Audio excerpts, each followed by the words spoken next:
3인 3색의 정치 토론. 삼색 정치 토크. 자, 3부는 한 주간의 정치 이슈를 집중적으로 파보는 삼색 정치 토크 시간입니다.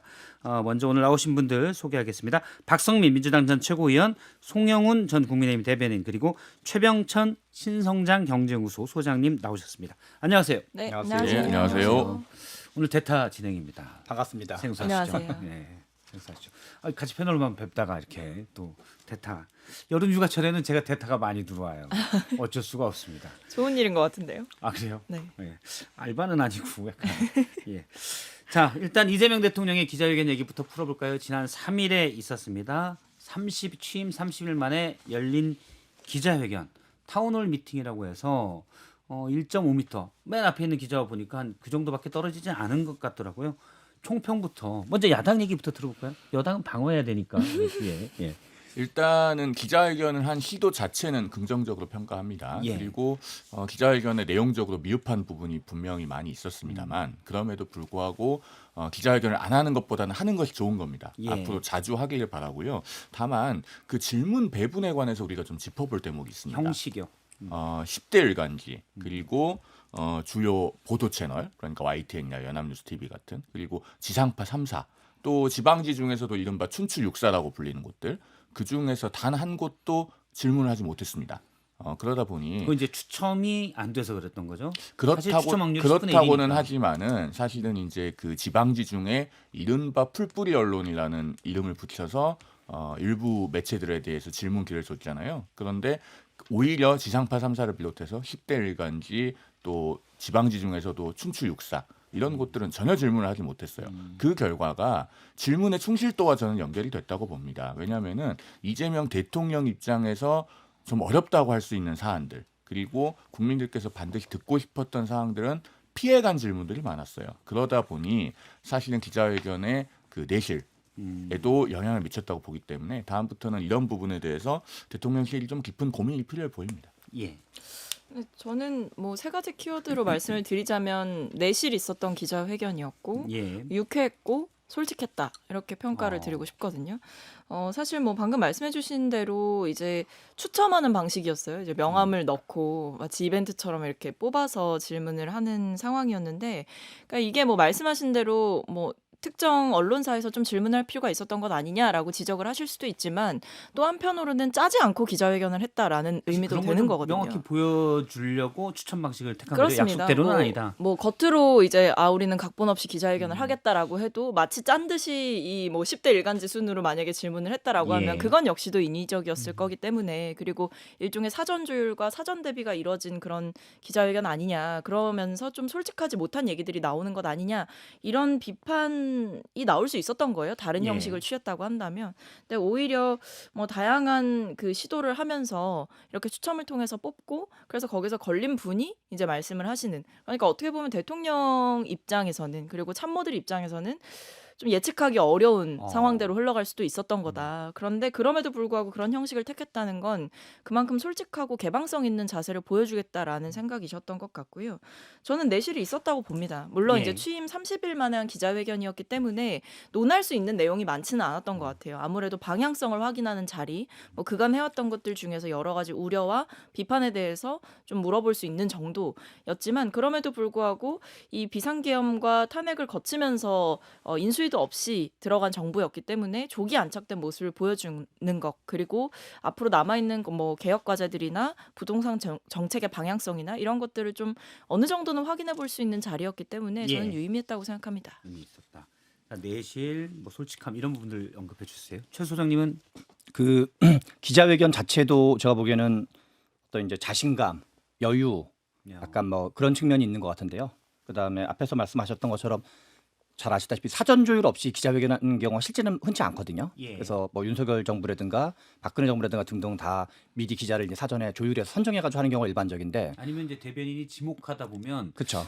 저 친구는 좀 매성 성향을 알고 안 있는 할 거죠. 거야. 뭐 네. 이런 느낌 알 수 있을 거예요. 그래서 이 재밌는 멘트가 몇 가지 있었는데, 뭐 하루가 30시면 좋겠다, 30시간이면 좋겠다. 예. 전형적인 워커홀릭들의 표현이거든요. 어. 그거는 약간 좀 자신감 같은 게 있고 뭔가 재미가 있는 것 같고, 또 하나 뭐 콘크리트도 그렇고 로봇 태권브이구도 그렇고, 그리고 또 기자회견과 좀 다른 의미에서 윤석열 대통령은 야당 대표를 처음 만난 게 2년 지나서 만났어요. 취임하고 2년 지나서 총선 다음에 만났었는데 이번에는 6월 22일 날 취임하고 18일 만에 곧바로 야당 대표를 이제 공식적으로 이제 초청해가지고 만나는 걸 했고 예. 또 하나 재밌는 거는 박근혜 대통령 공약이었는데 계속 이제 안 지켰던 역대 정부가 좀 부실하거나 아예 안 지켰던 특별 감찰관을 또 지정을 해버렸어요. 예. 이거는 약간 좀 특별 감찰관이라는 게 친인척이라든가 아니면 이제 수석 비서관 이상급에 대한 조사권을 주는 건데 예. 그래서 이제 그 박근혜 정부 때 이석수 변호사가 이제 맡아가지고 우병우, 박근영 이런 이제 그 수석 비서관 이상의 실세들을 건드리니까 이제 뭔가 공격이 들어와가지고 결국 이제 사퇴하게 됐었는데 당시 뭐 이른바 그 최소원 씨 네 관련돼서 감찰 이렇게 하려다가 맞습니다. 이석수 감찰관이 잘렸죠. 네. 예. 그래서 그 뒤로는 아예 문재인 정부랑 윤석열 정부 모두가 다 아예 지명도 안 했었거든요. 심지어 이제 민주당도 그랬었는데, 근데 이번에는 취임하자마자 어차피 이제 들어오면 일정한 역할 할 텐데 지명하는 것 자체가 그리고 말하면서도 야 우리도 한번 감시받아야 된다. 그래야지만 더 잘하게 된다. 그런 거를 이런 거는 전반적인 어떤 균형, 자신감, 여유 그런 거에 대한 표현으로 볼 수 있는 그래서 기자회견 자체에 뭐 이거는 이제 뭐 100% 완벽한 기자회견은 없는데 이전에 비하면 훨씬 더 파격적이었고 그리고 이제 이전에는 보니까 100일 만에 하거나 300일 만에 했더라고요. 박근혜 대통령은 300일 만에 했더라고요. 예. 취임 1년 만에 했었는데 이번에는 이제 아예 30일이 하는 것도 어떤 자신감, 여유 그리고 우리는 감시 받겠다라는 예. 그런 게 좀 전반적으로 반영된 한 30일로 평가할 수 있지 않나 싶습니다. 앞서 이제 쭉 총평을 들었는데 앞서 형식 자체에 대해서 추첨제로 하다 보니 어떻게 보면 이제 주요 언론들이 민감한 쟁점에 대해서 한 것보다 지역 언론들은 사실은 지역 이슈, 지방 분권 이런 걸 얘기하는 게 또 그 자리에서는 생무긴 해요. 그런 형식의 문제를 지적해 주셨는데 자 형식 문제는 이제 얘기가 됐고 내용 면에서 어떻습니까? 송영훈 전 대변인이 보시기에 요거는 괜찮았고 요거는 아니다 이런 게 있습니까? 부동산 관련해서요. 예. 이재명 대통령이 메시지 관리에 대단히 실패할 뻔했죠. 왜냐하면 그 5번째였나요? 옥천신문 기자가 질문을 할 때 일단 이재명 대통령은 대통령 기자회견으로서는 답변 스타일이 굉장히 길어요. 첫 번째 뉴스원 기자가 질문을 할 때도 답변을 17분간 했거든요. 예. 처음 3개의 질문을 받고 나니까 45분이 갔었습니다. 그래서 그 옥천신문 기자가 질문을 했었을 때도 질문과 무관하게 부동산에 관한 답변을 하다가 그린벨트를 훼손해서라도 집을 계속 지어야 된다라고 하는 주장이 있는데 그게 소금물 마시는 거라는 말도 일리가 있다. 이러면서 마치 공급에 관한 의지가 부족한 것처럼 보일 수 있는 메시지들이 나왔었습니다. 그러니까 기자회견이 끝나기 직전에 서울경제 송종호 반장이 질문 기회를 손들어서 얻어가지고 질문을 하잖아요. 그러면서 사실상 그 발언들을 주워 담을 기회를 줍니다. 그러니까 이재명 대통령이 뭐 공급에는 여러 가지 방식이 있다 하면서 고밀도 개발도 언급하고 넘어가는 그런 일이 있었는데 그럼에도 불구하고 마지막 답변에서도 부동산에 관한 메시지 관리가 좋았다고 보긴 어려워요. 수요 면에서는 더 강력한 대책들이 굉장히 많이 있다고 얘기를 했잖아요. 그런데 지금 대통령의 언급에서 필요한 것은 공급에 대한 의지가 훨씬 더 강조돼야 됩니다. 지금 6억 이상의 주담대를 일률적으로 금지하는 부동산 대책은 수요 규제 측면에서도 굉장히 어떻게 보면 둔탁하다고 할 수 있는 거예요. 예. 그런데 그것보다도 더 강력한 것이 많다고 하면은 공급에 대해서 자신이 없기 때문에 계속 수요 사이드에서 규제를 하려고 하는구나라고 시장에서 느낄 수 있습니다. 그런데 보통 우리가 메시지 관리가 잘 안 될 때는 소신이나 철학이 불분명하기 때문에 그럴 수 있어요. 지금 국토부 장관이 공석이기 때문에 약간 저희가 이해는 하겠습니다만 빨리 장관 지명하고 임명되고 나면 부동산 정책을 정교하게 재설계하시기를 바란다라는 말씀을 드립니다. 근데 뭐 사실 이제 그 공급 관련해서 대통령께서 생각이 없으시진 않으시겠죠. 예. 당연히. 처음에 왜냐면 얘기했던 이제 사기 신도시에 그렇죠. 대한 사기 그러니까 신도시 왜냐면 계획이 없다라고 지금 사실은 말씀하셨던 사기 거고. 신도시 이전에 뭐 3기 신도시부터 재추진을 해야 된다라는 얘기가 있는 상황이고 당에서도 이제 민주당에서도 그런 얘기를 하고 있는 상황이기 때문에 뭐 새롭게 또 새로운 신규 신도시를 조성한다라고 하는 이야기를 섣불리 하기는 어려웠던 상황인 것 같고 기존에 해야 됐던 공급 대책 혹은 논의됐던 공급 대책을 먼저 재추진하고 신속하게 추진하는 게 먼저 우선돼야 되지 않을까라는 고민도 있으셨던 것 같고요. 그 외에도 이제 뭐 지방 소멸과 관련한 문제에 대해서도 고려를 하면서 좀 종합적으로 대응해 나가는 방향에 대해서도 고민이 있었던 것 같습니다. 왜냐하면 이게 결국에 이제 공급책이라고 하는 게 뭐 수도권 중심으로 계속 얘기가 되지만 그 외에도 이제 지방 소멸에 대해서 대통령의 의지가 이 부분을 해결하겠다는 의지가 좀 엿보이는 상황이거든요. 그래서 좀 이거는 종합적인 기준을 갖고 고민을 하고 있는 상황이다라고 봐주시면 될 것 같고 다만 그렇다고 해서 규제만으로 뭔가 부동산 정책을 할 수는 없는 거죠. 그래서 강력한 규제도 존재하지만 또 강력한 공급 대책도 있을 거다라고 생각을 해주시면 될 것 같고 예. 저는 오히려 내용 측면에서 좀 집중했던 거는 시멘트와 모래를 섞어야 콘크리트가 된다 이 부분이었거든요. 그러니까 사실 저는 그 기자회견을 쭉 보면서 뭐 검찰 인사와 관련한 우려라든지 뭐 아니면은 뭐 장관 뭐 농림부 장관 같은 경우에는 유임시키면서 좀 반발도 있었고 논란도 있었잖아요. 그러니까 이런 인사에 대해서 여러 비판과 우려가 있다는 걸 알지만 나는 나대로 간다라는 모습이 좀 예. 보였어요. 그냥 검찰 개혁에 대한 의지는 걱정하지 마라라는 메시지를 주신 것 같았고 그러면서도 동시에 비판과 여러 가지 우려가 있다는 건 알지만 그 우려와 비판대로 하다 보면 예를 들면 뭐 누구와 관계 있으니까 빼고 누구와 관계 있으니까 배제하고 하다 보면 쓸 사람이 없는 거다라는 예. 일종의 그 실용주의를 저는 다시 한번 보여준 자리였다고 생각하고 이게 그동안 뭐 대선하면서 얼마나 뭐 야당 측에서 공격을 많이 했습니까? 뭐 이거 말로만 실용일 거고 이재명 대통령 되면 바로 독재 국가 될 거고 내 편만 쓸 거고 정치 보복할 거다 이렇게 얘기했지만 결과를 보면 그렇지 않잖아요. 예. 그러니까 그걸 이제 행동으로도 보여주셨지만 또 말로써 한 번 더 본인의 생각을 확인해 주시는 자리가 됐고 우려에 대해서는 인지는 하고 있으나 그렇게 할 일은 아니다라는 일종의 선을 그으신 것 같아서 저는 대통령으로서 좋은 자질을 갖고 계시다라고 생각했습니다. 예. 그 두 가지 최병천 소장님은 제가 보기에 지금 30일 동안에 이 정부가 당면했던 정치적으로 가장 중요했던 시험대는 예. 부동산 문제였다 생각을 해요. 어. 왜냐하면 이제 뭔가 상부세가 엄청 가팔랐잖아요. 사실 주변에서 왜 민주당 정부만 되면 부동산이 오르냐.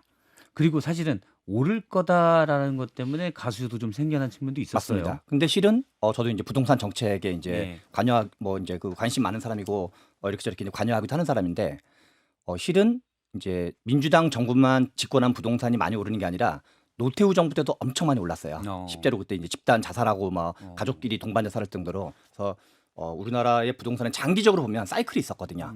그건 이제 경제학에서 경기 변동이 있는 것처럼 한국에서는 이 부동산 변동 사이클이 있었는데 그게 일정한 정도 이제 상승기 때 집권했던 측면도 있고. 그 말씀 이제 윤석열 전 대통령이 개헌만 안 했으면 지금쯤 윤석열 정부의 부동산 급등기를 볼 수도 있었을 것이다. 그 얘기는 좀 다른데. 그 다른가요? 예. 지금이 부동산 뭐 물론 이 사이클에 대해서는 이제 사람마다 견해가 다르니까 그거는 뭐 단정적으로 말할 수는 없는 거고 예. 경험치기 그런 거거든요. 그런데 부동산 가격이 오르는 경우는 이제 수요 공급을 얘기하지만 실은 최근에 오르는 거는 강남 3구와 마용성 중심으로 가파르게 오르고 예. 심지어 지방은 지금도 가격이 떨어지고 있어요. 그렇죠. 그리고 그 두 군데 강남 3구와 마용성을 제외한 나머지 수도권은 되게 미미하거나 정체돼 있거든요. 저희 집도 수도권 변두리인데 안 올라요. 맞습니다. 그래서 실제로는 지금 이거를 시장을 구분해야 되는데 민주당 정부가 집권했으니까 또 오르겠네. 그리고 또 하나는 강남 3구와 마용성은 지금 어떤 의미를 갖고 있냐면 일종의 우리 경제 위기가 오면 달러 가치가 올라가고 국채 인기가 좋아지잖아요. 미국 국채 인기가. 예. 일종의 투자 자산, 안전 자산, 약간 블루칩 같은 거로 지금 인식되고 있는 거거든요. 그래서 이거는 뭐 투기라는 말까지는 아니라 하더라도 투자 수요가 갑자기 증가한 건 명백하다고 봐야 되거든요. 그래서 무조건 어떤 이제 우리가 보수 언론이나 이런 쪽에서는 공급 얘기를 하는데 공급은 공격하기 좋은 게 뭐냐면 지금 의사결정인데 15년 이후에 공급돼요. 그렇죠. 정권이 끝나고도 다다음 정권쯤에 공급되거든요. 그러니까 계속 공급 가지고 때리면 맞는 거는 이제 왜냐면 어차피 지금 결정해도 다음 달에 안 되는 거니까. 사실은 아파트는 빨라야 7, 8년 이상이 걸리는. 그리고 지금 3기 신도시가 아직 착공 안 된 데가 되게 많다는 예. 거거든요. 그 결정은 문재인 정부 때 한 건데도 불구하고. 그래서 실은 이 부동산이 가격이 오르는 거의 사안의 성격. 근데 이번에는 야 민주당 정부가 집권했으니까 또 왕창 오르는 거 아니야? 그럼 내가 빨리 여기 들어가야지 뭔가 이게 수익률이 주식이나 등등보다 훨씬 좋다라는 약간 그런 분위기가 있었기 때문에 오히려 저는 627의 그 대출 상한 6억 원 조치가 일반 서민들, 그러니까 그 지금 서민들한테는 지금 이제 서울 집값 평균이 지금 10억이라고 나오더라고요. 그리고 예. 아파트 평균이 13억 정도고 중위값이 11억 정도 나오거든요. 그래서 저는 이게 일반 서민들 대부분은 별 지장이 없으면서 딱 강남 3구 마용성 정도가 타겟팅되는 이슈거든요. 그래서 저는 여러 가지를 종합적으로 봤을 때 그리고 야 너네 투자 수요 해봤자 소용없을 거야 라는 시그널을 준 측면에서 예. 저는 효과가 좀 더 클 거다 이런 생각이 듭니다. 근데 말씀하시는 걸 듣고요. 하나도 동의를 못 하겠어요. 일단 노태우 정부 말씀하셨는데요. 노태우 정부는 37년 전이에요. 보수 정부에서 부동산 가격이 상승한 사례를 들기 위해서 37년 전 걸 가져와서 말씀하시는 것은 대단히 설득력이 부족하다라는 생각이 들고, 그다음 노태우 정부는 뭘 했습니까? 집값이 그렇게 오르니까 주택 200만 호 건설을 했잖아요. 그래서 일산, 분당, 평촌, 산본, 중동 일기 신도시 그때 노태우 정부가 만들었습니다. 그 말씀 드리고요. 그다음에 공급이라고 하는 것이 10년, 15년 걸리니까 지금 정부가 해도 소용없는 거 아니냐 그렇게 말씀하시는데, 그러면은 이명박 정부, 박근혜 정부는 서울 아파트 값을 어떻게 안정시켰던 건가요? 우리 다 알고 있잖아요. MB 정부는 그린벨트를 풀어서 내곡동, 세곡동에 보금자리 주택 만들고 강력한 공급 의지를 보였습니다. 그걸 시장에 확인했기 때문에 집값이 장기간 안정될 수 있었던 거예요. 시장 참여자들 누구나 다 바보가 아닙니다. 내 집을 마련하는 문제에 사람들은 굉장히 관심이 많기 때문에 부동산에 대해서 공부도 많이 예. 하고 우리보다 많이 알아요. 그분들도 아파트 공급 오래 걸리는 건 알고 있습니다. 그럼 이 부분에 대해서는 최병천 소장님의 짧은 반론? 들을까요? 정부가 강력한 공급 의지를 갖고 있으면 그런 것을 시장 참여자들은 반응을 해요. 참고로 지금 공급 통계는 굉장히 위험수위에 와 있습니다. 2015년부터 2021년까지 서울 수도권 아파트 연평균 신규 착공 물량이 21만 5천 호였어요. 예. 금년에 아무리 많이 지어도 12만 호 착공 들어간다고 합니다. 그러니까 공급 대책은 빨리 나와야 되는 거예요. 회피하면 안 됩니다. 공급 대책이 불필요하다는 게 아니고 그 노태우 정부 때 부동산이 폭등을 한 다음에 그때 이제 총 공급한 게 한 4년 정도 230만 채를 공급했어요. 근데 당시 대한민국의 총 주택이 600만 채 정도 됐거든요. 그러니까 총 주택의 약 3분의 1을 4, 5년 만에 공급을 했는데 그게 왜 가능했냐면 택지개발 촉진법이라 그래가지고 전세계에 존재하지 않는 약간 군사 독재 방식이니까 그게 가능했던 거거든요. 예. 심지어 그때 회자되는 방법 중에 일반 민간 건설회사가 하는 시멘트를 국정원 경찰 검사가 야 너네 가져가면 안 돼. 이걸 다른 쪽으로 돌려야 돼. 해서 일종의 뭐랄까 이렇게 전두환 정부의 연장의 그런 분위기가 있으니까 가능했던 거고 실은 그리고 MB 정부 때 부동산이 꺾인 거는 연도가 2008년에 꺾였어요. 근데 하나는 보금자리 주택을 대량으로 공급한 것도 있었지만 글로벌 금융위기가 터지면서 전 세계가 일종의 경제가 좀 아작나고 그리고 이제 금리가 엄청나게 이제 경제 환경이 완전 바뀌면서 마치 리먼 사태가 있었죠. 외환위기 이후에 우리나라 경제가 어려워서 부동산이 확 꺼진 것처럼 그래서 실은 그거를 어떤 이제 보금자리 주택을 저는 나쁘다고 생각하진 않지만 그리고 공급한 것도 잘했다고 생각하지만 그러니까 예. 공급은 지금 결정에도 시간이 걸리기 때문에 일단 수요를 먼저 하고 공급을 하지 말자가 아니라 한 박자 늦을 수밖에 없다는 거죠. 알겠습니다. 지금 치열한 약간 논쟁이 되니까 대답들을 약간 짧게 해주셔야 네. 여러분들이 이제 바른 길을 짧게 하나만 박성민 의원, 짧게 하나만 박성민 더 최고위님 짚고, 얘기 듣고 예. 네. 양보해 주시겠습니까? 아니요, 뭐 저는 양보 그냥 안 하실 거예요? 간단하게만 좀 말씀하세요. 말씀을 드리면 일단은 말씀하신 대로 사실 둘 다 이제 들어볼 측면이 있죠. 그러니까 공급에 대한 의지가 분명하게 더 나와야 되고 그 공급에 대한 얘기가 확실하게 나올수록 시장에 있어서는 예측성이 좀 강해지는 거고 그러다 보면 사람들이 어떤 기대 심리라든지 아니면 갭 투자에 대한 수요보다는 좀 안정적으로 이런 계획들이 있으니까 조금 더 기다려봐도 되겠다 이런 판단을 할 수 있는 근거를 정부가 제공해야 되는 건 맞는 거거든요. 근데 다만 이제 최 소장님의 말씀을 좀 곡해해서 들을 필요는 없다고 생각하는 것이 저게 이제 공급 대책이 그러니까 어차피 효과가 늦으니까 안 해도 된다라는 취지의 말씀이 아니라 공급 대책은 결정을 해도 시행되는 시기 그리고 그게 내 손에 잡히는 시기는 조금 텀이 있기 때문에 예. 그 사이에 이제 공급이 부족하다라는 비판이라든지 부동산 정책에 대한 비판을 받을 때에는 방어하기가 좀 어려운 측면이 있다라는 말씀을 해주신 것 같아요. 그래서 저는 두 분 다 어떤 이야기를 하시는지는 알겠고 다만 이번 정부의 이 대출 규제 정책에 대해서는 말이 많았는데 저는 잘했다고 생각합니다. 일단 불장이 한번 꺾이고 있잖아요. 예. 그러니까 일단 이걸 꺾고 가는 건 필요했던 거예요. 공급 대책도 필요하지만 이걸 꺾지 않고는 갈 수는 없었던 거예요. 가장 빠른 대책이었다는 그렇습니다. 말씀이시죠? 그리고 그 주담대 제출에서도 이 6억 원 같은 경우에도 6억 원 이상 주담대 대출을 받는 분들이 그 주담대 대출 받는 그 비율 중에 10% 미만이라고 해요. 그러니까 정부가 그 정도를 세심하게 고려를 해서 6억 원 이상이. 네, 네, 이상이. 이상이에요. 네, 그러니까 10% 미만 정도의 그 사람들이 받는 금액이었다라고 봐주시면 될 것 같고 알겠습니다. 세심하게 고려를 한 거다.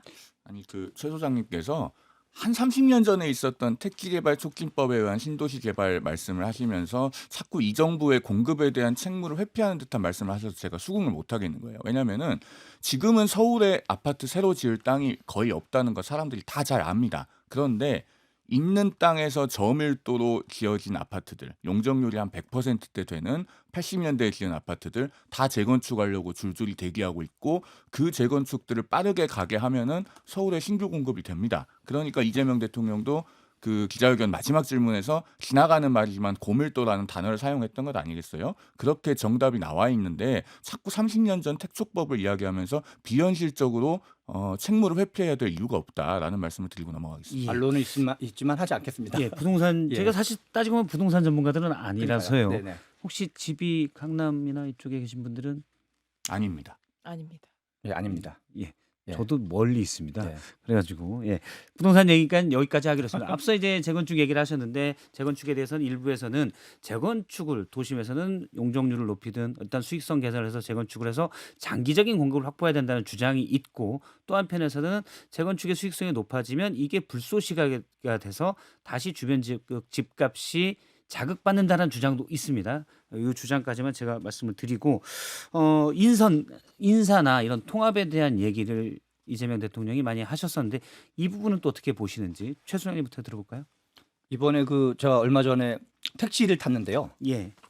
제가 먼저 얘기를 안 했는데 택시 기사님께서 이재명 대통령이 참 잘하는 것 같다. 근데 그분이 대충 보니까 연세가 한 70대 초반 정도로 보이시는 분이었어요. 그래서 제가 이제 대뜸 혹시 대선 때 누구 찍으셨냐 실례가 아니라면 물어봤더니 자기는 당연히 보수다 예. 하면서 이제 김문수 후보를 찍으셨다 그러더라고요. 그런데 자기도 이제 뭐 이재명 대통령이 되면 약간 나라가 약간 좀 이상하게 되고라고 생각하셨는데 그 기사님 말씀이 그런데 지금 인선을 보니까 상당히 좀 마음에 든다. 그래서 이거는 좀 잘하는 것 같다라고 평을 하시는 걸 직접 들은 적이 있었는데 예. 뭐 송미령 장관을 유임하는 거라든가 지금 뭐 이제 금융위원장에 대한 유임설도 나오고 있긴 하지만 그리고 또 하나 제가 보기에 재밌는 거는 법무부 장관을 정성호 의원으로 하셨다는 거예요. 왜냐하면 지금 이제 검찰 개혁, 사법 개혁에 대해서 이제 약간 일부 우려라든가 이런 게 있는 게 사실인데 또 민주당이 그동안 좀 센 얘기를 많이 했던 것도 사실이고. 근데 민주당에서 가장 어떻게 보면 좀 약간 중도적 색깔이 강하신 분 중에 한 분이 정성호 의원인데 오히려 당에서는 엄청 센 얘기하고 있는데 정반대되는 어떻게 보면 이제 지금 뭐 민주당의 대표 후보랑도 반대되는 컬러죠. 정성호 의원을 딱 앉혀놓고 정성호 의원은 좀 약간 다른 멘트들을 좀 하고 있거든요. 이거는 최대한 여야가 합의 가능한 방식으로 하겠다. 그래서 예. 제가 보기에는 누구 말대로 양손잡이 역할을 하고 있는 것 같아요. 이렇게 왼쪽만 쓰거나 그런 게 아니라 뭔가 좀 개혁 색깔이 센 사람. 그다음에 또 하나 지금 반응이 그러니까 뭐 개혁 색깔이 센 왼쪽과 적절하게 또 이제 어떤 안정감이 드는 예. 오른쪽 손을 약간 적절하게 사용하고 온건파, 있고 뭐 같이 쓴다는 말씀이시죠? 네, 그리고 또 재밌게도 경제 라인들 이제 음. 청와대 정책실장 뭐 경제성장 수석 등등 포함해가지고 그다음에 이제 뭐 기획재정부 장관 등등은 다 뭔가 좀 이제 안정감을 주는 분들을 했거든요. 그래서 이것도 지금 기업이나 좀 경제를 아는 분들에 대한 그 평가도 나쁘지 않은 편이어서 예. 나름 이제 어떤 나름의 균형을 좀 하고 있는 거 아닌가 이런 생각이 듭니다. 일단 뭐 이런 인선에 대한 앞서도 박성민 전 최고위님이 말씀해 주셨는데 기자회견에서 이런 메시지도 나왔었어요. 어떻게 보시는지? 사실은 이번 기자회견에서 인사에 관해서 이재명 대통령이 부담스러워할 만한 질문이 정면으로 나온 게 하나도 없죠. 김민석 총리 문제도 물어보지 않았고 뭐 김민석 총리 문제는 그동안에 많이 이야기했으니까 뭐 넘어가겠습니다만은 사실은 지금 장관 후보자들이 한 분 한 분 문제가 많습니다. 이진숙 교육부 장관 후보자, 교육부 장관 후보인데 제자 논문을 10개를 표절했다는 의혹이 나오고 있어요. 예. 그다음에 윤호중 행안부 장관 후보자, 경찰을 통제하는 행안부 장관 후보자가 젊은 시절에 멀쩡한 민간인을 잡아다가 고문을 하신 분입니다. 어떻게 그런 분이 경찰을 통제하는 행안부 장관이 될 수 있겠는가 하는 생각이 들고 그다음에 정은경 보건복지부 장관 후보자 질병관리청장 재직 시절에 배우자는 코로나 관련 주식에 투자해서 심각한 이해충돌이 있었다는 의혹이 아직 해소가 안 되고 있죠. 이건 대단히 중요한 문제입니다. 그런데 이런 분이 정은경 후보자 혼자냐? 정동영 통일부 장관 후보자는 의원 시절에 태양광 관련 법안을 발의하면서 본인의 배우자와 동생은 태양광 관련 사업체 운영하고 있었던 것 아닙니까? 이런 분들이 줄줄이 있어요. 도대체 내각 인선에 있어서 인사검증의 기준이 뭔지를 알 수가 없습니다. 이런 부분이 사실은 기자회견에서 전곡을 찌르는 질문이 나왔어야 된다고 보는 거예요. 그래서 제가 오늘 그 방송 서두에 예. 인터뷰 질문 배분에 문제가 있었다고 지적을 한 겁니다. 그러니까 뭐 인선에 앞서 이제 통합적인 뭐 우리 진영 사람만 뽑는 건 아니다라는 그런 메시지. 근데 그런 것 부분보다 각 개별 후보자들의 여러 의혹들에 대한 질문도 있었고 거기에 대해서 어차피 인사는 대통령이 했으니 거기에 대한 대답할 필요가 있었다는 말씀이시죠? 예. 뭐 근데 저는 앞에서 좀 제가 언급을 한번 드렸는데 사실 이게 인선 관련해서 논란은 크게 보면 두 가지예요. 이제 보수 진영의 사람을 좀 등용하는 문제. 그거 괜찮냐? 이 질문이 있었던 거고 두 번째로 이제 뭐 검찰 개혁과 관련해서 일을 해야 되는 실무적인 인사 뭐 법무부 차관이라던가 민정수석이라던가 아니면 검찰 이번에 이제 승진 인사 난 것들을 봤을 때 예. 이게 뭐 예상대로면 사실은 뭐 이른바 친윤계 검사라고 할 수 있는 혹은 윤 전 대통령과 가깝다고 알려져 있는 혹은 검찰 개혁에 좀 강하게 반대했던 공개적으로 반대했던 인사들을 쓰겠느냐 써선 안 되는 것 아니냐 이게 이 생각이 있었던 건데 사실은 그 예상을 깨고 생각보다 그런 방향으로는 인사가 안 된 거죠. 그러니까 이제 지지층이나 아니면 뭐 다른 야당 뭐 조국혁신당이라던가 이런 야당들 입장에선 반발이 나왔던 거고 거기에 대해서 질문이 저는 종합적으로 예. 있었다고 생각을 합니다. 예. 근데 거기에 대해서 사실 뭐 지지자들 듣기 좋은 이야기만 하고 싶으셨다라고 한다면 뭐 당장 바꾸겠다라든지 아니면 실제로 그런 인사를 안 했을 가능성이 높죠. 근데 앞서 제가 멘트를 하나 소개를 해드렸잖아요. 시멘트와 모래를 섞어야 콘크리트가 되고 덧붙여서 차이는 불편하지만 이거는 시너지의 원천이다라고 이야기를 하셨고 예. 그리고 직업 공무원들에 대해서도 이제 본인이 지자체장 경험을 하셨다 보니까 이게 공무원들 같은 경우에는 지자체장이 바뀔 때마다 사실은 다른 상사를 모시고 일을 하는 거고 다른 방향성을 가진 사람들과 일을 하는 건데 그때마다 바뀌는 그것을 비판할 수 있느냐라는 취지의 말씀도 해주셨거든요. 예. 그래서 이게 결국에는 본인의 확고한 인사 철학이 있는 거고 일 잘하는 사람 쓴다. 그리고 뭐 생각과 뭐 가치관이 달라도 결국에 인사권자의 말에 따르게 되어 있다. 그러니까 본인이 방향성을 잘 갖고 있다면 그 이제 밑에 있는 사람들과 같이 일하는 건 문제가 되지 않는다라는 이야기를 하신 거기 때문에 저는 이게 오히려 대통령으로서의 안정감을 부각하는 행보였고 또 한편으로는 개혁성과 안정성을 동시에 가져가야 되는 굉장히 어려운 난제를 지금 이재명 정부는 갖고 있는 거거든요. 그런 면에서도 잘 돌파해 가고 있다라고 생각합니다. 앞서 이제 송영훈 대변인이 말씀하셨던 인사 각 장관 장관 후보자들의 후보자요. 네. 뭐 의혹 관련된 질문이 없었고 그런 것들은 어떻게 보느냐 여기에 대한 것은 어떻게 보십니까? 근데 뭐 일단은 아무래도 이제 청문회가 본격적으로 시작된 측면 그 시기가 아니잖아요. 그러다 보니까 뭐 당장 이제 뭐 제기되는 의혹들만 가지고 기자들이 질문하기에는 좀 한계가 있었을 것이다라는 생각도 들고 그 외에도 이제 청문회가 만약에 진행되고 있던 과정이었고 뭔가 엄청나게 결정적인 한방들이 나온 상황이었다면 대통령께 질문할 수 있었겠죠. 이런 우려들이 있는데 이거 그대로 가실 거냐, 지명 철회 안 하실 거냐 이렇게 물어볼 수는 있었겠지만 이제 막 지명이 됐고 그리고 심지어 또 후보자들 개개인별로 제기되는 의혹들에 대해서 청문회에서 돌파할 수 있다라는 이야기를 계속 하고 있는 상황이기 때문에 예. 저는 어느 정도 가치 중립적인 판단이 작용했을 수밖에 없다고 봅니다. 예, 알겠습니다. 아까 전에 저는 얘기를 했습니다. 그래요. 인사와 관련돼 가지고 저 계속 보고 계시길래 혹시 따로 그런 건 아니었습니다. 예. 그러면 여기에서 네. 저희가 잠깐 끊고 중간 광고를 좀 보고 계속 이어가도록 하겠습니다. 손수의 주말 뉴스쇼 3부 계속 이어서 가도록 하겠습니다. 앞에서는 이재명 대통령의 취임 30일 기자회견 내용을 집중적으로 저희가 얘기를 해봤는데요. 이제 뭐 야당 얘기 또 특검 얘기 이런 거 하겠습니다. 그 앞에 먼저 어제 밤 늦게 국회 본회의에서 추경안이 통과됐는데 여기에 이제 대통령실, 검찰 이런 분의 특활비 때문에 약간 논란이 됐었어요. 먼저 송영훈 전 대변인은 어떻게 보시는지. 그러니까 그때는 맞고 지금은 틀리다의 내로남불이 시대 정신이 된 것 같아요. 그러니까 작년 11월이죠. 그렇죠. 국회에서 민주당이 반대해서 대통령실 특활비를 뺐었는데 이번에 다시 넣었다. 이게 내로남불이라는 거죠. 그렇습니다. 그때 이재명 대통령이 민주당 대표 시절에 하신 말씀이 있잖아요. 특활비 때문에 살림을 못하겠다는 것은 황당한 일이다. 그리고 박찬대 그 당시 원내대표는 특활비를 깎는다고 해서 국정이 마비되지 않는다. 그랬는데 반년 만에 특활비 다시 살려가지고 추경에 넣어달라고 하는 겁니다. 30일 만에 본인들이 해보니까 못하겠는 거죠. 자, 그러면은 굉장히 진정성 있고 책임 있는 사과가 있어야 됩니다. 우상호 정무수석이 한마디 하고 넘어갈 일이 아니에요. 그리고 그 당시에 민주당이 특활비 깎으면서 없애면서 명분이 뭐였습니까? 증빙이 들어오지 않는다는 거였잖아요. 그러면은 이재명 정부에서는 대통령실 특활비 사용처를 증명할 수 있는 구체적인 자료들을 어떻게 내놓겠다는 약속을 할 것인가? 그리고 그것을 뭘로 보장할 것인가? 이런 것에 대한 답이 있어야 된다고 생각합니다. 근데 이제 과거에 그때 그 특활비 삭감 논의됐던 과정을 보시면 일단 당시 이제 요구했던 거는 말 그대로 진짜 증빙, 사용처, 사용 내역을 좀 밝혀라 이 부분이었던 거거든요.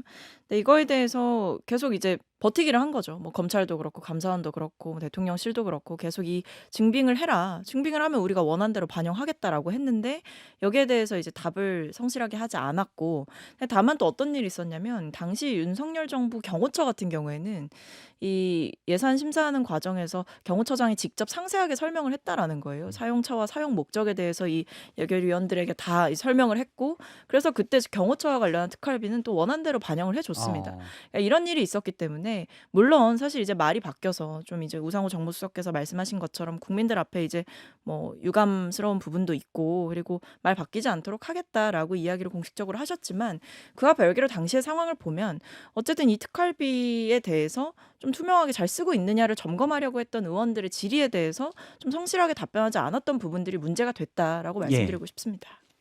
저는 우상호 우리 그 정무수석께서 하신 말씀이 상황이 어떻든 간에 저희 입장이 바뀌게 된 것에 대해 국민께 죄송하게 생각한다. 그냥 이게 그냥 전체의 그냥 핵심인 것 같고요. 그리고 여당과 야당 또는 정치권이 싸우다 보면 이게 완전히 이게 무슨 학자 집단이 아니기 때문에 예. 소위 말해서 약간 내로남불 같은 게 있기 마련이거든요. 그래서 자기한테는 좀 약간 관대하고 상대방한테는 가혹한 이런 경우가 있을 수 있는데 이번 건도 제가 보기엔 그런 건을 하나로 볼 수 있지 않을까 생각이 듭니다. 아니 근데 내로남불이라는 게 있기 마련이다라고 하는 게 정치권의 플레이어들은 그런 후한무치한 자세를 견지할 수 있을지 몰라도 우리가 공론장에서 평론하는 사람들이 그러면 곤란하다고 생각합니다. 내로남불이라고 하는 것은 잘못됐다고 짚어야죠. 아니 그러면은 정치에서 말이라고 하는 게 언제든지 손바닥 뒤집듯이 뒤집을 수 있는 건데 그러면 뭘 가지고 정치를 합니까? 아니 그러니까 아니 근데 그거를- 최병천 소장님이 그 내로남불이 당연하다 이렇게 얘기하신 게 아니, 아니라 네. 우상호 정무수석의 멘트를 이제 소개를 하시면서 이게 핵심이다라고 한 건 아니 그걸 동의한다는 내로남불이라고 뜻인 하는 게 거죠. 늘 있을 수밖에 없다는 식으로 말씀을 하셨잖아요. 그러면 우리가 정치에서 말을 뭐하러 해요? 그렇게 뒤집을 거면은 국민들은 뭘 믿고 선택을 하죠? 그러니까 실은 저는 그렇게 생각해요. 실제로 정치를 하다 보면 예. 아니 뭐 평론으로서 그렇게 말할 수 있는 것도 맞다고 생각을 해요. 그러나 이제 우리가 실제로 정치를 하다 보면 완전히 이제 이게 학자가 아니다 보니까 어떤 진영 논리라든가 또는 이제 어떤 공격적인 과정이라든가 이런 게 있을 수 있는 측면이 있는 거고 그러나 그것을 분명히 잘못한 건 잘못한 거죠. 그래서 이것을 뭐 잘했다는 얘기를 하려는 게 아니라 그런 측면이 있는 거다라는 얘기를 하는 뭐 거죠. 최병천 그러니까 소장님의 너무- 얘기는 네. 최 소장님 입장에서 부적절하지만 참고로 저는 여기 관계자는 아닙니다. 저는. 관계자 지금 당적이 너무 없으시죠? 그렇게 아니, 예, 그렇게 관계자도 하실 아니고 필요가 내가 없을 것 같아요. 여기를 내가 최병천 뭐 여기 소장님의 무슨 말씀을 내가 이걸 너무 공격한 적이 국회에서- 있거나 그런 적이 아니기 네. 그렇죠. 때문에 근데 백보양보에서 이 특활비 사안의 핵심은 이거예요. 막상 정권을 잡아서 해보니까 이거 없으면 일을 못하겠구나 그럴 수 있어요. 그런데 그러면은 본인들이 설정했던 기준이 있기 때문에 그러면 우리 특활비 영수증 하나하나 다 내놓겠다. 이걸 대통령실에서 누가 책임 있는 사람이 약속을 해야죠. 예. 대통령이 직접 하든가 아니면 강훈식 비서실장이 적어도 우리는 다 내놓겠다라고 하든가 지금 누가 그런 약속을 했냐는 겁니다. 적어도 그런 거는 얘기를 해야 인정을 해주죠. 그런데 일단 특활비는 제가 볼 때는 이제 11월 원래 24일인가요? 국회 운영위에서 증빙 안 된다고 전액 삭감됐는데 대통령실 등 그런데 이제 본회의 예산이 통과된 건 12월 10일이어서 불법 비상계엄 이후였기 때문에 그때 특활비를 대통령실만 일단 한정해서 놓고 보면 주기는 좀 애매했을 것 같다는 생각도 좀 들어요. 예. 그것도 있고 특활비라는 것 자체가 이제 실은 어느 정도 좀 증빙 안 되는 거와 관련된 예. 그런 성격도 있는 거여 가지고 특활비를 실은 다 공개라는 말 자체가 약간 좀 이제 어떤 정책 측면이 있는 거 아닌가 생각이 듭니다. 그러니까 혹시- 민주당에서 그렇게 높은 기준을 스스로 설정해놨다는 거예요. 그리고 12월 3일 비상계엄 이전에 이미 12월 2일에 4.1조 예산 예. 삭감하기로 하면서 그때 대통령실 특활비 이미 다 날려놓은 상태였지 않습니까? 본회의 통과는 12월 10일에 했지만. 예. 네. 알겠습니다. 특활비 얘기 좀 했고 이제 국민의힘 얘기로 들어가도록 하겠습니다. 앞서 이제 특활비에 대해서 대통령실 입장을 듣고 싶다고 하시지만 박승민 전 최고위님이 대통령실에 계신 건 아니어서 굳이 뭐 네, 입장을 대변하실 아 근데 그건 제가 없죠. 말씀드렸듯이 그러니까 일단 그때 상황을 제가 말씀드렸던 거고요. 그러니까 네. 당시에 왜 특활비를 삭감하게 됐는지 성실하지 않은 답변이 네. 있었고 그런데 이제 성실하게 답변했던 기관에 대해서는 살려서 보내줬고 그러니까 그런 부분들을 말씀을 드리는 거고 그 뒤에 이제 뭐 어떤 증빙을 어떻게 할 거냐 이거는 부차적인 문제죠. 사실 뭐 예를 들면 보안상의 이유로 그걸 공개할 수 없다라고 하면 비공개 보고로 하는 방식도 있는 거고 여러 방식을 논의해 보면 된다고 생각합니다. 알겠습니다. 국민의힘 얘기해 보도록 하겠습니다. 당의 쇄신 작업을 지휘할 혁신위원장에 안철수 의원이 임명이 됐습니다. 안철수 의원이 사실은 저도 안철수 의원 전당대회 나갈 것 같아 이렇게 생각하고 있었는데 혁신위원장으로 했어요. 예상을 좀 하셨습니까? 내부에서? 사실은 혁신위원장을 맡으실 거라고 저는 생각을 못했어요. 왜냐하면은 지금 시기에 혁신위원장을 맡으면은 세 가지 한계가 뚜렷하거든요. 첫째로 시간이 없어요. 다음 주 월요일에 혁신위가 첫 회의를 시작한다고 해도 전당대회를 8월 중순에 하면은 5주 정도 시간이 있는 겁니다. 예. 그 안에 어떤 완성된 혁신안을 만들어내기가 쉽지 않아요. 시간 제한이 뚜렷하고 그 다음에 두 번째로 권한이 불분명합니다. 지금 전권을 줄 거냐라는 얘기에 대해서 송원석 비대위원장은 명확하게 언급을 안 하잖아요. 그 김대식 비대위원은 방송에 나와서 전권을 준다고 하면서도 이게 우리가 너무 아닌 거는 안 할 수 있다. 그건 전권이 아니에요. 비대위 심의 의결을 거쳐야 된다. 그렇죠. 그러니까 그건 전권이 아닌 겁니다. 그러면은 그렇게 권한이 불분명하면은 힘이 실리지 않아요. 그 다음에 세 번째로 힘의 한계도 있어요. 방금 제가 말한 권한하고는 조금 다른 문제입니다. 이거는 당헌 당규상의 권한이 없더라도 정치적으로 그걸 관철시킬 수 있는 힘이 있느냐의 문제인데 굉장히 주류 세력이 정치적인 힘을 부여해주지 않으면 그런 그 정치적인 원동력이 생기지 않아요. 그런 점에서 세 가지 한계가 뚜렷한데 안철수 의원이 이걸 수락을 하셨습니다. 그 나름의 판단이 있겠습니다만 그리고 기왕에 되셨으니까 잘 되기를 바라지만 상당히 쉽지는 않을 것 같다라는 개인적인 걱정과 우려가 있죠. 예, 국민의힘 혁신위원장에 대해서 국민의힘 전 대변인께서 쉽지는 않을 것 같다라고 일단 내겨주셨습니다. 송영훈 전 대변인님이 내부 비판도 이렇게 많이 하세요. 잘 될 것 같아요. 최 소장님 어떻게 보세요? 이제 정치권에서 있는 게 대표적인 게 비대위원회가 있고 예. 혁신위원회가 있는데 혁신을 하기 싫을 때 하는 게 혁신위원회예요. 그거는 앞에서 얘기하는 거랑 관련인데 대표라는 어떤 이제 권한을 가진 사람이 있고 당내에서 선출된 뭐 대표 또는 원내대표가 있고 혁신위원회는 보통 대표가 지명을 하거든요. 그런데 어떻게 보면 실권을 가진 사람은 대표인데 일종의 대표를 그러니까 일종의 정권이라는 거는 과도하게 말하면 혁신위원장이 대표를 잘라낼 수 있느냐랑 비슷한 말이기도 해요. 그래서 그거는 대표가 엄청난 의지. 그래서 아마 한국 정치사를 통틀어서 예. 혁신위원회가 야 이건 좀 성공한 거라고 평가할 수 있는 만한 게 박근혜 대표 시절에 이제 홍준표 혁신위원회를 만들어서 이제 그때 이명박과 이제 당시 서울시장 이명박 그다음에 이제 박근혜 대표 사이에 대선 룰을 가지고 이제 만드는 걸 가지고 해서 그거는 좀 대체로 좀 좋은 평가를 받고 있는데 그런 아주 예외적인 사례. 그러니까 대표가 엄청난 정치적 의지.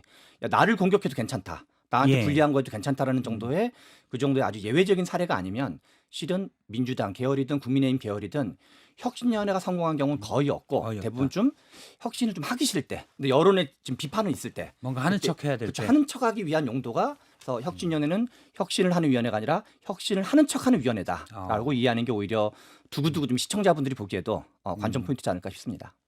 그러니까 이게 내용물은 그대로인데 포장지만 바꾸는 그런 느낌인 거죠. 근데 포장지를 뭐 아무리 화려한 걸로 바꾼다고 한들 그걸 딱 뜯었는데 과대포장돼 있었거나 아니면 아예 내용물이 빈약하다라고 했을 때 그게 포장지를 보고 구매했거나 혹은 마음을 줬던 분들은 다시 마음을 돌리기가 쉬울 거고요.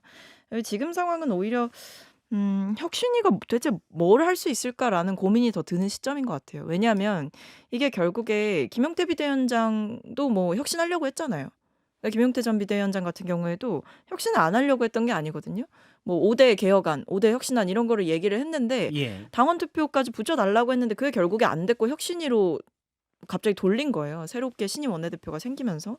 그러니까 그렇다는 것은 혁신을 할 의지가 있다라기보다 내 입맛대로 혁신해 줄 사람을 찾았다라는 거고 국민의힘 내부에서 아직도 그 기득권 주류 세력들이 이제 본인의 버릇을 못 고쳤다 저는 이렇게 보고 있고요. 그래서 뭐 혁신위원회가 시즌 1, 2, 3가 생겨도 저는 진짜 혁신할 마음가짐이 안 돼 있으면 이거는 다 무용지물일 거고 그냥 돌림 노래가 될 가능성이 높아요. 지금 뭐 비대위 계속하듯 혁신위도 계속 만들고 그렇게 하겠죠.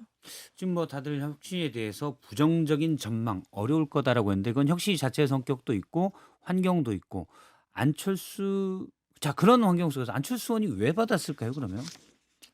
추론을 해보면 전당대회에 나가기는 부담스러운 상황이고 그렇다고 아무것도 하지 않으면 잊혀질 것 같고 그런 여러 가지 정치적인 고민 끝에 이걸 수락한 것이 아닌가 싶어요. 그런데 앞서 말씀드린 것처럼 상황이 녹록지가 않습니다. 게다가 중요한 게요. 지금 시점이 국회의원 선거가 너무 멀리 남았어요. 그러니까 국민의힘이 지금 쉽게 혁신되지 않는 것은 주류 의원들이 절박함을 충분히 느끼지 못하고 있기 때문입니다. 예. 그건 총선이 2년 9개월이나 남아있는 시점과 무관하지 않거든요. 만약에 지금 그 영남 의원들이 주류인 상황에서도 총선이 한 6개월 남았다면 혁신위에 힘이 실리거나 혹은 자체적인 혁신 동력이 발휘됐을 가능성이 있어요. 그런데 그렇지 않은 상황에서 지금 혁신위는 일단 만들어지고 안철수 의원이 그걸 수락을 했기 때문에 어떻게 보면 저는 정치적 도박에 가까운 것이 아닌가 하는 생각도 듭니다. 저는 안철수 의원이 뭔가 좀 그 어떻게 보면 정치적이지 않은 이렇게 좀 약간 다르게 말하면 약간 순진할 때가 있다고 생각이 드는데요. 예. 그렇게 좋게 작동할 때도 있고 나쁘게 작동할 때도 있는데 저는 오히려 뭐랄까 좀 지나치게 순수한 마음으로 수용했을 가능성이 높지 않을까. 아. 지난 대선 때 그 이제 8명의 대선 후보가 나왔다가 8명이 4명, 4명에서 2명을 해서 이제 국민이 추렸었는데 어떻게 보면은 대선이 끝나자마자 가장 열심히 선거 운동을 한 사람 중에 한 명이 아무 조건 없이 안철수 후보였거든요. 예. 근데 안철수 당시 의원 인터뷰 같은 걸 보면은 아니 당연히 우리 당의 후보가 선출됐으니까 열심히 해야 되지 않냐. 홍준표 씨는 하와이를 가버리고 그다음에 한동훈 대표는 한동안 안 하다가 갑자기 이제 조금씩 이렇게 빌드업 하듯이 이제 선거 캠프 했는데 어쩌면 홍준표 그 전 대구시장과 한동훈 전 대표가 전형적인 정치공학적인 접근으로는 그게 일반적이거든요. 근데 오히려 안철수 의원은 야, 저 사람은 계산 하나도 안 하는 것 같네. 그래서 저는 이것도 이게 이제 정치적인 맥락 보면은 야 이런 거 왜 받고 그래?라는 게 저는 좀 합리적인 질문인데 오히려 안철수 의원은 그냥 제가 보기에는 정말 정치적인 맥락을 좀 제거하고 뭔가 하고 싶은 순수한 마음. 그러나 이제 그 개인의 순수한 마음과 무관하게 잘 작동되기는 어려울 거다 이런 생각이 드는 겁니다. 알겠습니다. 안철수 의원이 과거 처음에 서울시장 2011년인가요? 박원순 시장에게 11년이었죠. 당시 네. 양보할 때도 좀 길게 보는 스타일이시더라고요. 네. 근데 당장 앞에 것보다 약간 길게 봐요. 네. 근데 저는 뭐 일종의 뭐 식물로 치면 분갈이 같은 거 아닌가 싶거든요. 아, 분갈이요. 네, 왜냐하면은 안철수 의원이 이제 불법 비상계엄이나 이럴 때 어쨌든 탄핵에 찬성하고 계엄에 반대했던 입장을 표방을 했잖아요. 몇 안 되는 입장이었죠. 예. 그렇게 하면서 일종의 약간 당에서 보면 어떻게 보면 약간의 아웃사이더 길을 걷다가 이제 대선 경선 끝나고 나서 김문수 후보를 적극적으로 도우면서 이 친윤들의 마음을 사로잡았다라는 얘기는 많거든요. 예. 그리고 뭐 지지층도 뭐 안철수 다시 봤다 이런 얘기가 있는 거고 그렇다면 이제 본인이 이 불법 비상계엄에 반대했고 탄핵에 찬성하면서 약간 미운털이 바뀌었던 부분을 다시 좀 바꿔가고 있는 거고 그러면 사실 혁신위원장에 친윤들의 뜻 없이 혁신위원장이 임명될 수 있었을까요? 저는 아니라고 보거든요. 그러면 이게 되게 모순적인 건데 혁신을 얘기하지만 결국에는 구태와 손을 잡았기 때문에 혁신위원장이 될 수 있었다 이렇게 봅니다. 알겠습니다. 제가 시간 관리를 너무 못하는 것 같아요. 지금 특검 얘기 재밌는 얘기들이 많은데 쭉 앞에 얘기하다가 거의 시간이 지금 다 되고 있습니다. 오늘 짧게 요거 여쭤보겠습니다. 윤석열 오늘 아침에 출석할 예정인데 어떻게 보십니까? 뭐 오늘부터는 좀 이것저것 말을 할까요? 오늘은 제발 노이즈 없이 출석이 됐으면 하는 바람입니다. 예. 근데 뭐 저는 뭐 9시에는 못 간다. 이 얘기가 계속 나왔잖아요. 뭐 9시 10분에서 20분 사이에 등장하겠다고 하는데 여전히 특권 의식 못 버린 내란 수계를 보고 있다. 이렇게 생각합니다. 약간 마지막까지도 국민을 좀 짜증나게 하는 것 같습니다. 알겠습니다. 마지막까지도 국민들 짜증나게 좀 바뀔지 저는 솔직히 별 기대가 없습니다. 네. 오늘 삼색 정치 토크 세 분과 함께 나눴습니다. 오늘 말씀 고맙습니다. 감사합니다. 감사합니다. 감사합니다.